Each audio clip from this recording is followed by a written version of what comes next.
Welcome back, everybody, to Mylian and me.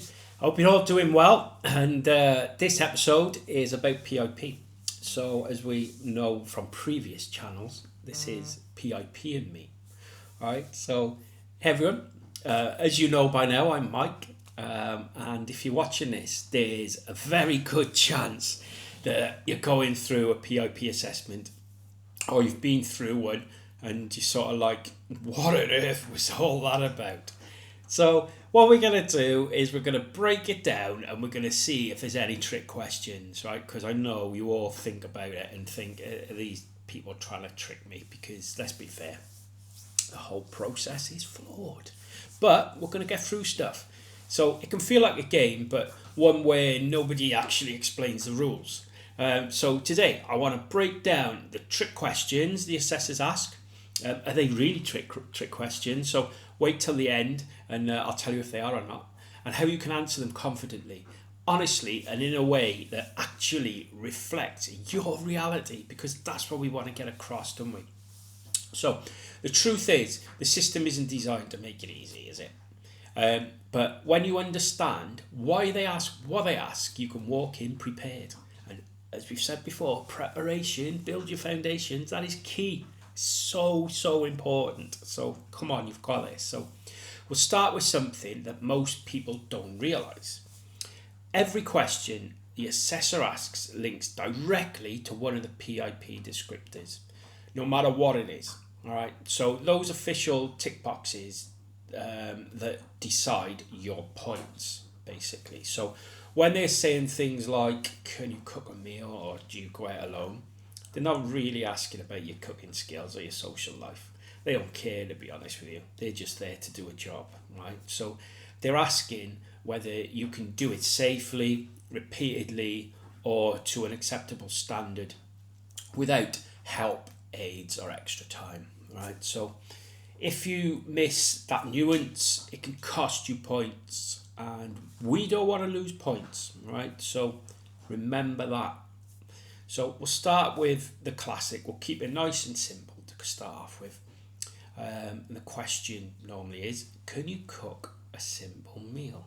And you're like, yeah, I can do that, Mike. So it sounds easy, doesn't it? But this question isn't about whether you like cooking or whether you can do it when you're having a good day. That's not what they want to know, right? It's about whether you can do it most of the time, right? Not just when you're having a good day. So, if fatigue, pain, or your coordination issues mean you can't safely carry out a pan of boiling water across the kitchen, that's a mobility and a safety issue. If you need a stool, or like a perching chair, or have someone to supervise, that again shows that you need help. It's not something that you can do alone. So just don't answer yes or no, because that's what they're looking for. That's what they're trying to do.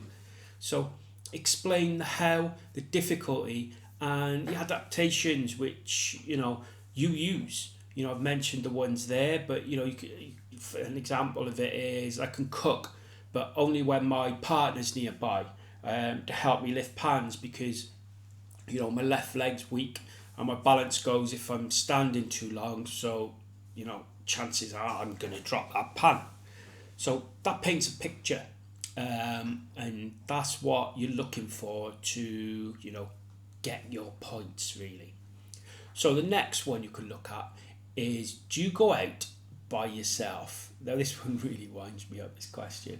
A lot of people say yeah to this one out of pride or habit. Like, yeah, of course I go out. But again, it's about your reliability, isn't it? If you can go out but only with someone, just in case you get like a dizzy spell, disorientated or anxious, then you don't do it independently. So you could say it, I'll give you an example. You could say it, I'm trying to think now, a good example of it. I can leave the house, but I don't feel safe on my own. I need someone with me to manage fatigue, help me if I'm getting on a bus or something like that. I need help paying for the bus fare. and make sure I don't fall over, whether I try to get my wheelchair on a bus or not. So, and remember, as we've been through this before, honesty is not a weakness, it's accuracy, and that is what we're showing them. We're showing them that it's bloody hard work.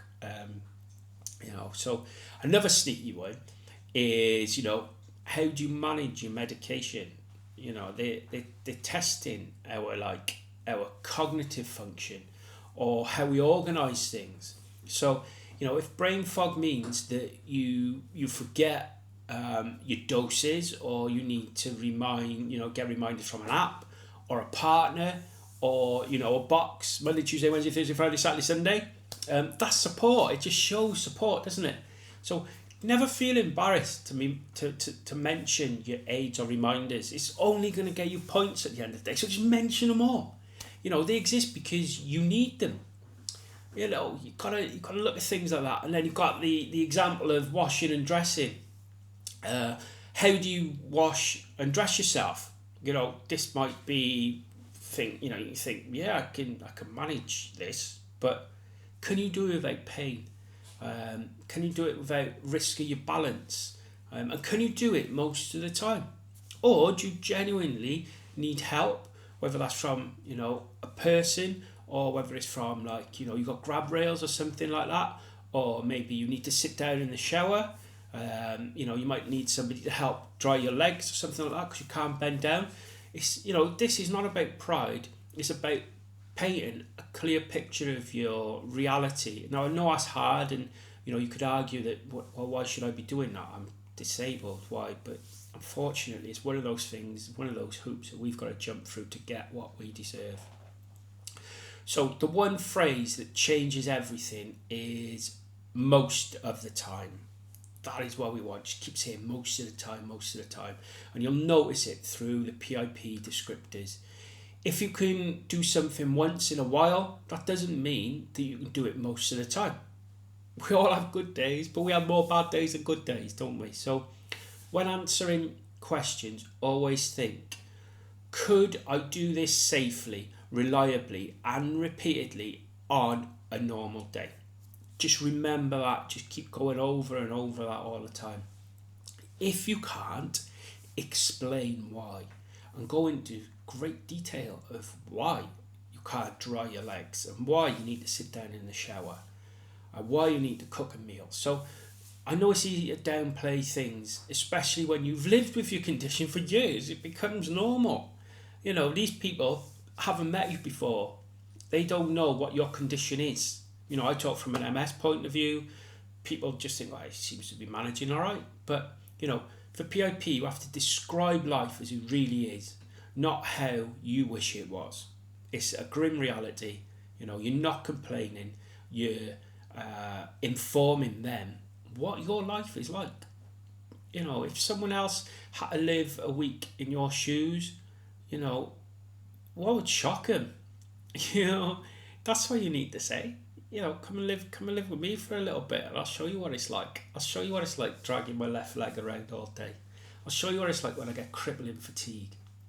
So, to wrap this up now, these aren't trick questions. I said at the start I was going to tell you if they were tricks or not, because it's not trick questions because they want to catch you out.